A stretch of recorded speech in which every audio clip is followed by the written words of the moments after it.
Lester knows for sure. Honestly, you guys, thank you. Wow, look careful, sir. Careful going under the overpass with that.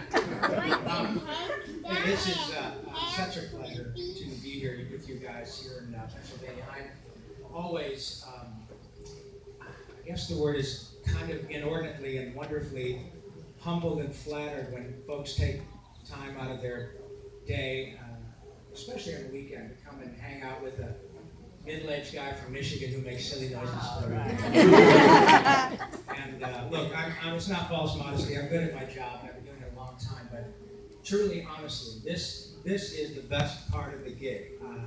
I'm really, really grateful that I've been doing this long enough that I get a chance to meet people. I mean, look at the variance of ages in this room. It is not lost on me and my friends who do this for a living. It is not lost on us how many people of all ages continue to be touched by animated characters, and specifically the voice work. Look, I want to make it clear, I don't draw them and I don't write them. It's a hugely collaborative effort. And none of this happens without a bunch of people who aren't here.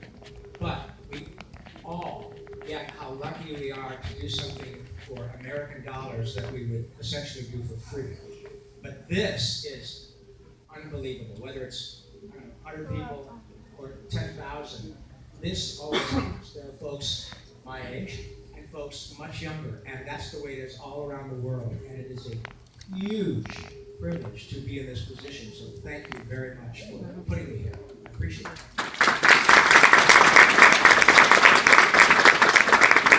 This is your time, so I guess the best thing to do is you guys just want to do it like a cute.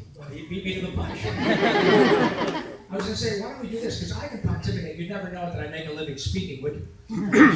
I can talk for the whole damn hour, and that's not probably what you're going to want to hear. It's better that you guys ask questions, and I will, to the extent I can, I will answer them as best I can. So, hello there, sweet. Why don't we start with you?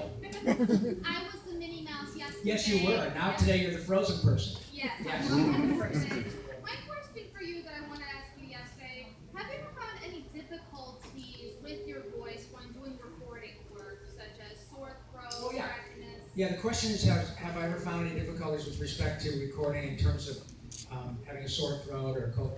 Yeah, I'm human. Surprise. Although you may not think I am.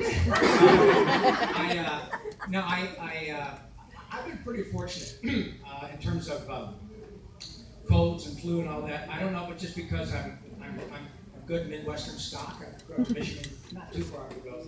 So I don't really have too much trouble with colds. And sometimes I have characters that are kind of difficult to do for a long time. I did a character for years that I just love called Mark Chang. Yeah, he's this weird alien guy from Fairly Odd Parents who loves things. That one is tough for me to do for an hour because it's just like screaming for an hour. But hey man, they give you a check.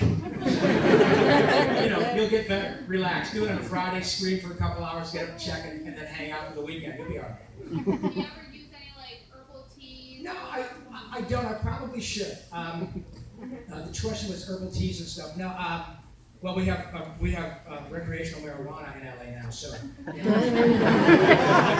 Kidding. I don't need any chemical inducement To get me to where I need to be.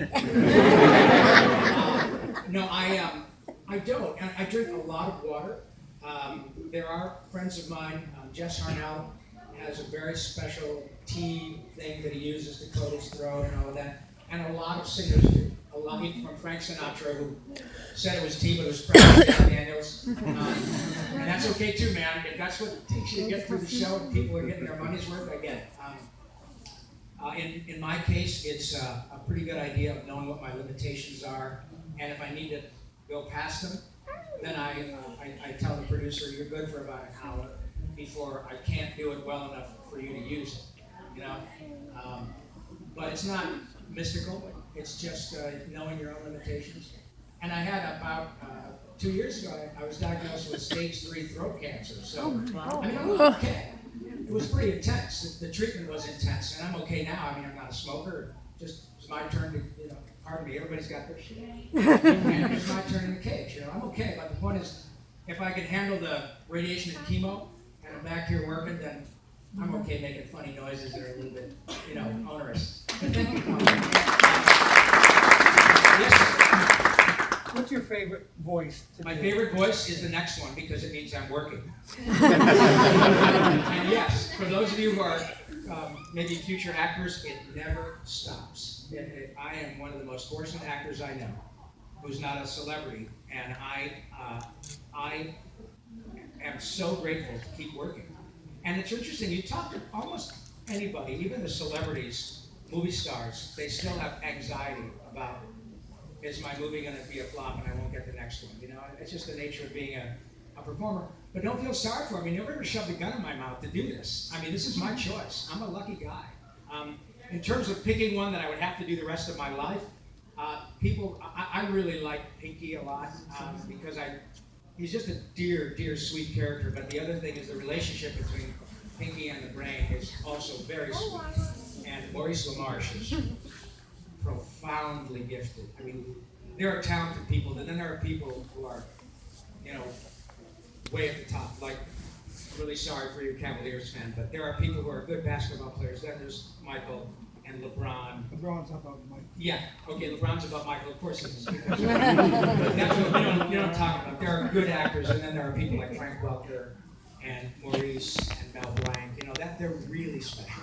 Billy West is up there. So yeah, I probably Pinky, but I love singing all those Animaniac songs too. I was a singer first, so it could be tough. Let's just say we can do Pinky and Animaniacs together. I'd be fine with that. Who else has a question? Yes, ma'am, you back there. So how do you find your characters? I find my characters on eBay, and most of them fetch a pretty fair buck. I find my characters. That's a great question. Again, it's not a mystical thing. It's when we, that is, actors audition, whether it's Richie Horvitz. By the way, there's another guy, Richie and Ricky. Invader Zim is one of those really special shows. Rich Horvitz is a force of nature. If you had the good fortune of meeting him, If you haven't, then take advantage of him. He is a remarkable human being. It's my job. It's kind of my gift, I guess. I have a pretty fertile imagination, as you can imagine, and when I see two-dimensional or three-dimensional drawings or renderings of a character, plus the input of the writers and creators and what they think they want, it is, like I said, a very collaborative effort. I don't recall how many different Pinkies I came up with before they decided on the one that you know, but I'm sure it was a half a dozen, 10, 12, I don't know. And that is not unusual. What ends up happening is producers will hear a bunch of different actors doing stuff and they'll narrow it down, and then they do what's called a callback, and they bring actors whom they think are getting it, and they'll narrow it down, and then usually between 2 or 3 people, and they'll say, all right, you know what?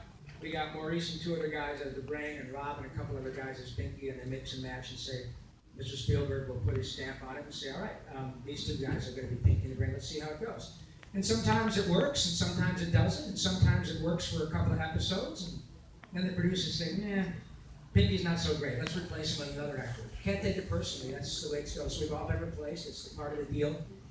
It's heartbreaking, but so is a lot of other stuff, That's why when people ask me, oh my God, isn't acting hard? Dude, working on a farm is hard. Pouring hot tar in Altoona in August, that's a hard gig. Working in the show business, when you're doing it because you want to do it, and then you get a job and it goes away, yeah, it's a drag, but whoever said you had to be